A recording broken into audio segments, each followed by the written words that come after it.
over to you, Don, to talk to us through how technology is going to improve the fan experience as well. Great. Good morning.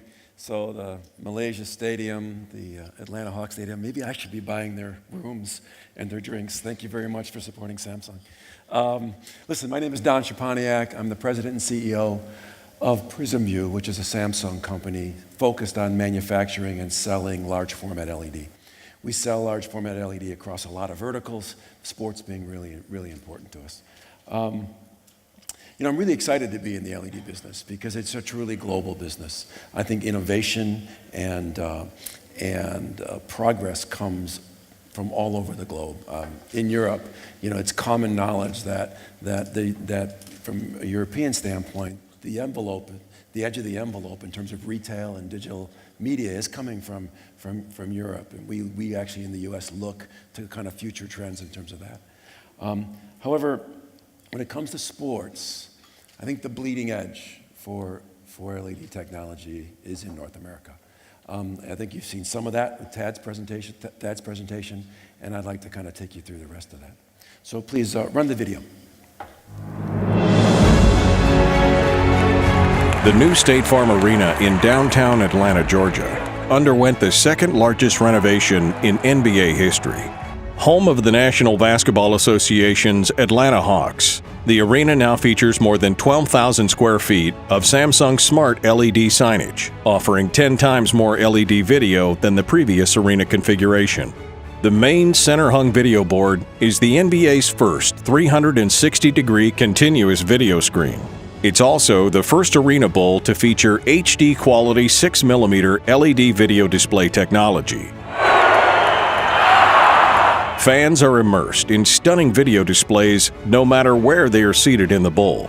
The high-definition video enhances the in-game experience for Hawks fans and makes every fan feel like they're sitting in the first row with amazing views and clarity.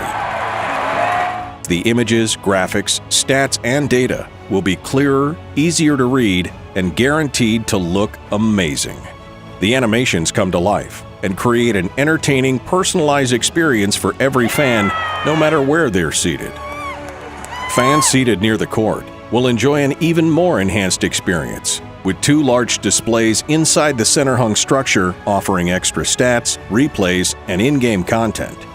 From the distinct design to the impressive size, the resolution and clarity of Samsung's smart LED displays by PrismView deliver an unrivaled 360-degree immersive experience.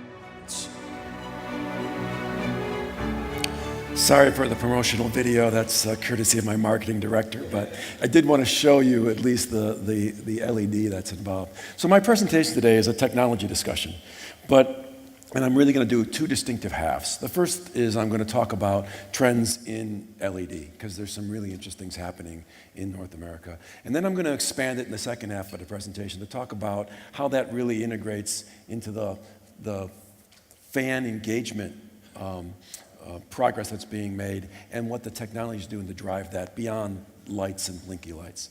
So first off, let's talk about trends in display. The easiest way to describe what's happening in display technologies in sports is simply to say it's bigger, smaller, more and less. I could stop right now, but then I'd have 29 minutes to try to fill. So let me talk about what I mean by that. But those are really, if you think about it, those are really the trends. Bigger, smaller, more and less. And it's a revolution that's happening over the last 3 years. And I hope to show you just by some numbers what that looks like in North America. So first off, bigger. Larger displays. Everybody talks about larger displays, but I want to show you just a little bit about what's happening. So the Chicago Bears are an NFL franchise. They did a renovation at their stadium in 2015, so that was 3 years ago. Not even 3 years ago. When you look at the LED, you can see it in the corner there. It's very typical. In fact, it looks a lot like Wembley, right? It is a large stadium, LED on both sides of it, plunked into the stadium, not necessarily integrated, but plunked into the stadium. 11 total screens in the stadium, about 10 million total pixels, 1,400 square meters. So not small. It's a great experience. I was in Chicago on Sunday to watch a football game, And I saw it. It was a great experience. We did this in 2015.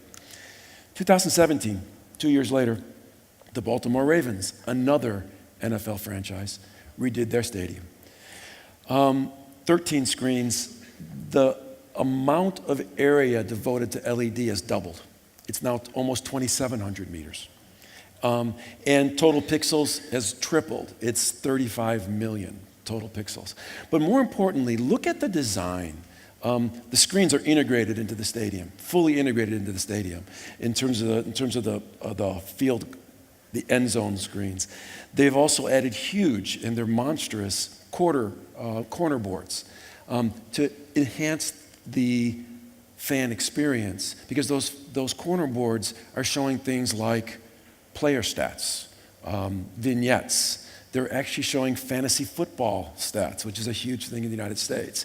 And so it's enhancing the fan experience by basically devoting more and more area to do more and more diverse video. And oh, by the way, they're selling a lot of advertising on those same boards. 2020, the LA Rams are going to open up their stadium. From a standpoint of LED, look at the numbers. This is now 5 years transition between the Chicago Bears, which were, frankly, edge of the envelope 5 years ago. 30 screens, 12,700 meters, a full 10 times the video of a comparable franchise, and 113 million pixels. So when you think about the amount of LED that's being used and the size of it, that center ring, which looks like some kind of crown, is called the Oculus. They actually have a name for it. It stretches, it's 50 meters, it's 80 meters long, it's 50 meters wide, it is 15 meters tall, with LED on both sides. It's a monstrous thing that also is about 80 meters in the air. So when you think about the kind of lighting, it becomes more than a scoreboard. You can count the amount of fascia. There's actually 5 rows of fascia. So what I mean by when we talk about bigger, it's bigger from a standpoint of an explosion of what LED is. Let's talk about smaller, tighter pixel pitches. So since my friend Thad is from the NBA. I'm going to use the NBA as an example. In 2013, the Utah Jazz completed their center hung, and they also did some fascia. And 6 millimeter was the pixel pitch on the center hung. That's kind of the standard in the NBA. It hasn't really changed much. But in terms of the fascia and the other signage, it was treated much more like digital out-of-home advertising on a billboard. And so 20 millimeter, because the content was not really that diverse, it wasn't really that specific. 2 years later, the Charlotte Hornets, another NBA franchise, redid their facility. 1 year later, or 2 years later. 6 millimeter on the center hung, but again, now you've seen that the fascia's gone to 16 millimeter. 2 years later, State Farm Arena, the Atlanta Hawks. First off, beyond the fact that, again, the signs are bigger, and the amount of LED being used is so much bigger. From a smaller standpoint, it's 6 millimeter in the whole stadium. Virtually every piece of LED that's in the bowl is 6 millimeter, because advertisers and fans are demanding more live content, more specific content, better contrast. And so the amount of diodes and the amount of pixels that are going into basically the same size stadium as 4 years ago has again more than tripled. So these trends are really, really pushing the LED industry in terms of that. Let's talk about more. The Atlanta Hawks. It's not just a center hung and a row of ribbon. It is corner boards. And now a common theme in North America is to not just have a center hung, not just have an end zone, but to have corner boards which display different data, different information. Also, advertising, you can see the Kia. There are, in the center hungs themselves, there's inner boards, because what was discovered is, in the NBA, is the fans who spend the most amount of money, which sit on the floor, can't see the center hung because they're too big. And so we have to put high, tight pitch LED on the insides of the center hungs. Vomitory exits, scorers tables, bars. What I loved about Thad showing the one bar in the facility. Which one is that one again? I think that's the Players Club. In the original concept drawing, it was a video wall, which leads me to my to the next point. But that's now an LED. And then what's interesting is I'm going to go back to the Utah Jazz because there's another concept that's happening in the NBA. Remember, I said the Utah Jazz finished their project in 2013. Somebody has brought up the fact that the lifespan of a stadium is dropping. The lifespan of the display in the stadium is dropping to the point that NBA franchises are now in a continuous mode of adding display, updating display. They're never finished. So the Utah Jazz have basically finished their project in 2013, had a major addition in 2015, had a major addition in 2017, and frankly had another addition in 2018, but I missed it on the slide.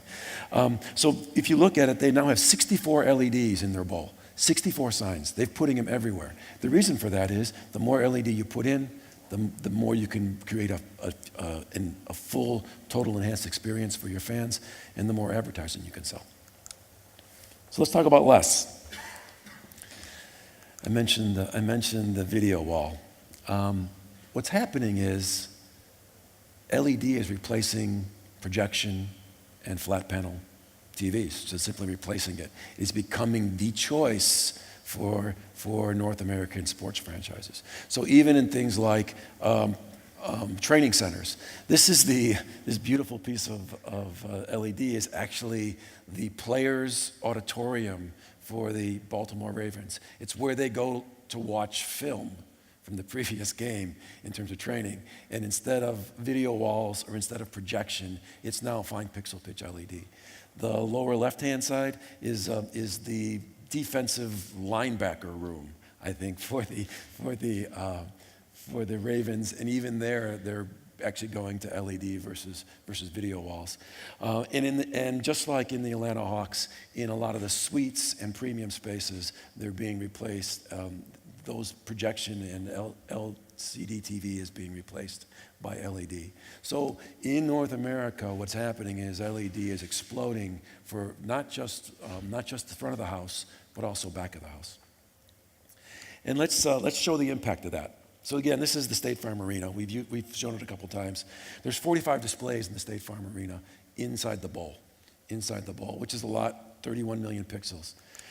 What's interesting is 25 of those screens, more than half of those screens, are screens that 4 years ago would have been projection or video walls. And so that's one of the things that's happening. So it's being replaced. Not only are you getting more LED, but it's also replacing other technologies. And this is a trend that I love because I manufacture LED, but I think it's also showing the lengths that franchises in the United States and Canada are going to really give their fans an experience that's cohesive, bright, and shiny. So bigger, smaller, more or less. I give you the what. Well, what's the why? So why are we doing this? Why are those franchises doing it? In one word, it's competition. There's competition in 3 areas. First off, professional sports franchises are competing to be the best, the brightest, the first. So they're not just competing on the field. Let's face it, just like in Europe, a lot of the owners of franchises in the US, they're very rich people who have really big egos. And so part of this is they want to be first. They want to be the first 4K screen in baseball. They want to be the biggest center hung in football. They want. And so competition among the teams is certainly driving this. And so that the average refresh in a professional sports stadium in the US is about 5 years. There's also competition for revenue, for advertising. There's a lot of places for someone like Coca-Cola to put their money in terms of sponsorship and ads. And so the more spaces you have, the brighter those spaces are, the better contrast you have on those spaces, the more chance that as a franchise you're going to be able to generate revenue from those advertisers. So there's great competition within the communities and nationally for that kind of that. And the last one I think is the most important is there's competition for the hearts and minds of the fans. Thad did a great job of really showing the lengths that teams are doing to really create an immersive experience for their fans. He spoke for 25 minutes about the building, and it is beautiful. And he didn't really mention a basketball game once. That's not a slam. That's actually the way the fan experience is being approached in North America, which is to create this immersive experience for your fans, something different and better than what they can get at home. So in essence, the competition is competing for the hearts and minds of your fans to get them off the couch and into your stadium. And display technologies and this explosion in display technologies is helping create that immersive experience. So let me segue from that to that. Total fan engagement. This is the continuation of how do you create this immersive experience for your fans to bring them into your stadium. I mentioned this was a technology discussion. I'm going to try really hard not to mention big data, IoT, edge computing, or any of those things. I really want to talk about what's driving the change and what technology is enabling and the changes that are being driven. So let's talk about it. In essence, the big questions in sports that we're seeing is how do you enhance that fan experience? Before, during, and after the game. How do you do it in a seamless, unobtrusive way? How do you make technology invisible? And how do we mitigate traffic before and after the game? And how do we provide improved metrics and ROI for venue owners? Basically, how do you get your fans off their couches, I'll say couches, and into the stadium? That's the big question for virtually anybody running a franchise today. So the answer is total fan engagement. This is, there's been a few people here who've done a really great job of talking about pieces of it. James and Andrew did a great job of talking about the entertainment districts, the live, work, play aspect of how you go ahead and change the fan experience. We've had some discussions about the buildings themselves. But when you talk about total fan engagement, it's really about this experience end to end and about making it seamless so that technology is connected, how to make it personalized, and how to make it effortless. About a year and a half ago, I did a very similar talk at a technology conference where we did talk a lot about edge computing and IoT and those things. And I think I insulted the audience because I said to them, they're a bunch of tech, I said, fans, they don't want to be impressed with your technology. They don't even want to see it.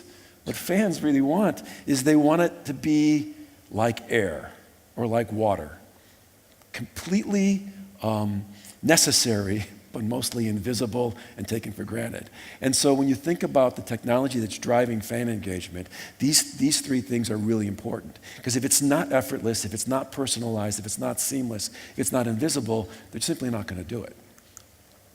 So let's talk about this. So fan engagement at one point in time began and ended at the stadium walls, right? You built a stadium, you tried to make that experience okay, but you spent most of your time putting together a good team to win, and if you won, you drew fans in, and everybody was happy. As we've heard today, it's now extended much beyond the stadium walls, right? Entertainment districts, there's bringing in the community. But And a great picture, by the way, of the barbershop at the Atlanta Hawks facility. It now extends to the surrounding community and to the fans' first moment of intent. And what I mean by that is, if you're going to engage fans in the future, you have to use technology to really, perfection would be if I'm sitting there on my couch and go, I think I might want to go to a game next week. That fan engagement starts there, and it continues all the way through the game until after you get home. What's been interesting about that is there's been talk about it for a lot of years, and there's been pieces of it, but it's this device. It's the ultimate technology disruptor of our generation, which has actually enabled fan engagement to go from talk to reality. And there's really 4 buckets. Public and private partnerships, in terms of infrastructure, is really important to develop a fan engagement model that works. Mobility solutions, really important. Green energy and connected entertainment. These 4 buckets combined are what really focuses on the success of a fan engagement model. I'm not going to talk about public and private partnerships, and I'm not going to talk about green energy. Frankly, the guys earlier today spoke much more eloquently about the first. Green energy is important from a revenue standpoint, from a cost-saving standpoint, from optics, but I'm going to leave them alone because I've only got 8 minutes left, and I'm going to focus on mobility and connected entertainment. So let's talk about mobility solutions. When you talk about mobility, the technology that's driving this for fan engagement is a lot of things like vehicle to vehicle and vehicle to external sensors and communication technologies. Those kind of technologies have to be integrated into the fan engagement model in order to really connect that fan from the moment they leave their house till they get to the stadium. There's things like smart LED streetlights, which help from a security standpoint and from a standpoint of helping that fan really get to the right place, get parking, get that. And then finally, intelligent parking solutions. So let's talk about parking for a minute. For a few years, I was involved in an industry panel that had some of the biggest names in professional sports in North America. So all the people you'd expect, the Cowboys, the Falcons, the White Sox, all the teams in the United States. We had a good representative of all of them, and it was executives from them. And we said to those executives, tell us your biggest challenge. Tell us your biggest challenge. And I was expecting a lot of answers. Almost to a person, they said, parking. Parking's our biggest challenge. And I said, wow, that was really a surprise. But when you think about this. By the way, in North America, we're allergic to public transportation. That's probably the way to say it. Americans and Canadians love their cars, and we like to drive everywhere. And so when you think about that, when you think about a 60,000 seat stadium where there's 30,000 cars that are going to show up and park, it's a tremendous challenge. And so there was a president of one of the NFL franchises that said this: here's why parking's important to me and why it's such a challenge. I can spend hundreds of millions of dollars on players. I can spend $1 billion on a great stadium. I can do all these things to make the fan experience great. And some second lieutenant police officer or some guy who helps keep the trains running on time can make a decision after the game to close down a street or delay a train, and suddenly this great experience that I planned for my fans goes right down the tubes, and all the fans can think about is, wow, that was a horrible 2.5-hour commute to get from the game. And so because of that, parking's a real challenge. So let's talk about it. So let's talk about a deep dive into transforming the parking experience using technology and this wonderful disruptive device. So there's things that are important to franchise owners: spot violation enforcement, inventory management, and dynamic pricing, member pass verification. How do you treat your best fans in the best way possible. Real-time analytics, parking spot wayfinding, and vehicle locators. These are all things that are important either to fans or to franchises, because these are the things that will enable an effortless solution. So let's talk a little bit more about the technology. There's really two pieces to an unwired IoT parking experience. There I said IoT. Sorry, I promised you I wasn't going to say that. There's the infrastructure, sensors on the road, sensors in the parking lot, whether that's smart street lights or sensors embedded. You need infrastructure and networks to collect that data. The second piece is the customer experience piece. You need applications, and you need APIs, and you need services to take that data, interpret it, and do something with it so that as I am riding to the stadium, it says, don't take exit A, take exit B. Don't go to the blue parking lot, go to the green parking lot, and your space number is going to be 152. That's the kind of experience which is effortless, and the kind of experience fans want and frankly ownership wants.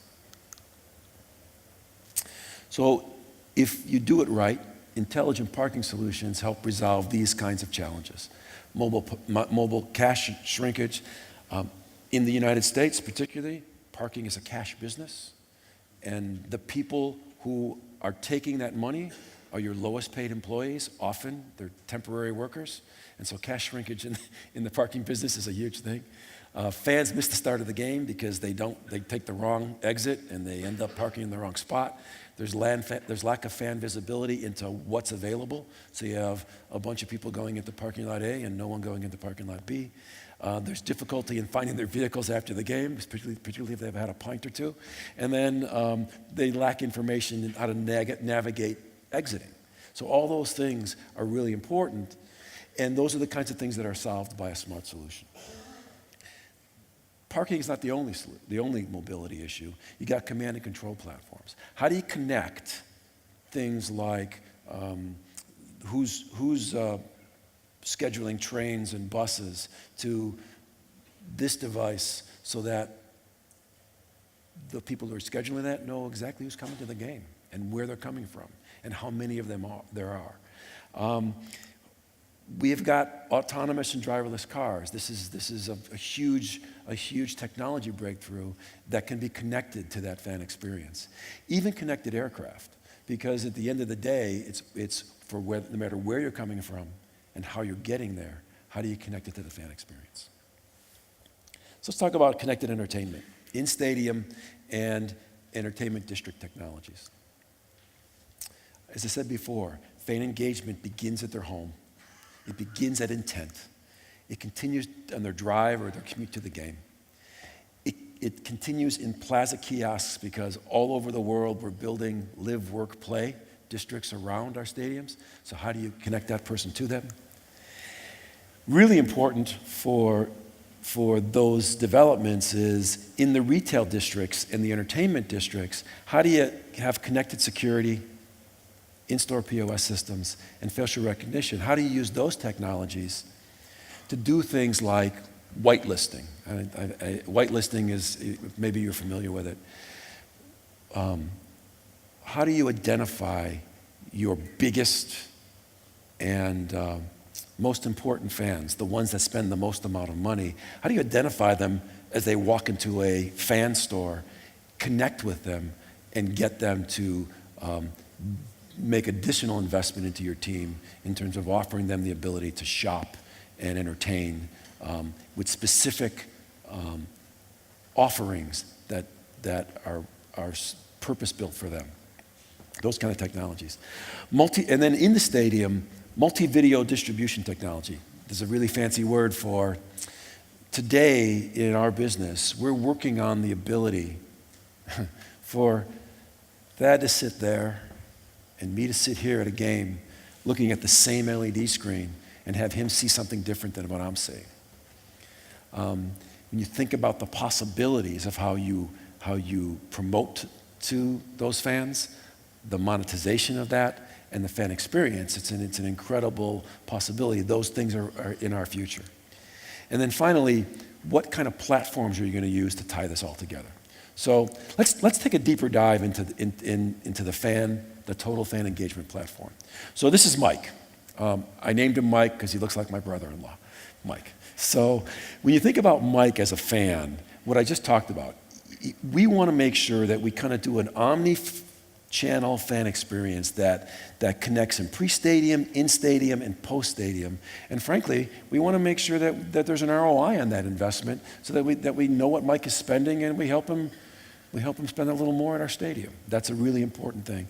And basically, how do we do that using the technologies that are that should be embedded in our stadiums? So in a modern stadium, high-density Wi-Fi, beacon technology, heat mapping, facial recognition, digital signage, POS, these things are all connected in a way, should be connected in a way that allow us to create that single fan experience. So let's talk about some examples, because this is all very high level. Let's take it down to the level of Mike.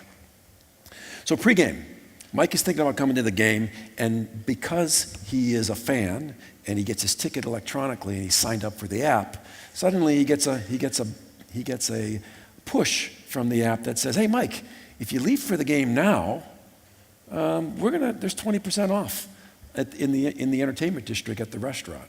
This encourages Mike to leave earlier, which is great. It encourages some business into the entertainment district. Most importantly, it lengthens out that traffic pattern so that you got people coming in a more regulated fashion, and you reduce traffic jams. So as he comes to the game, he gets a message that asks him to sign up for free Wi-Fi, which is also having him agree to being pushed additional messages. It also asks him for some information about whether he likes hot dogs or nachos, whether he likes water or Coke. So it gets some information from Mike so that we can activate it later.